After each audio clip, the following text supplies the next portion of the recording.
Габи днес е измислила страхотна тема на разговор. Моля те да я въведеш. А именно защо хората не трябва да работят за 1000 лева. Защо да не работят за 1000 лева?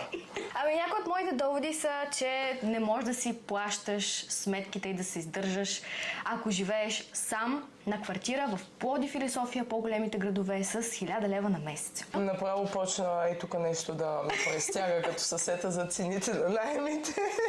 С тези 1000 лева, буквално ако си платиш квартирата и сметките, и не ти оставят много достатъчни пари за живот. По принцип ние си имаме, нали, българската традиция, в която получаваме буркани от едно и друго място, но, нали, пак не може да се кара само на буркани, защото едни млади хора искат да излезнат в някакъв момент извън квартирата и да ядат нещо извън бурканите.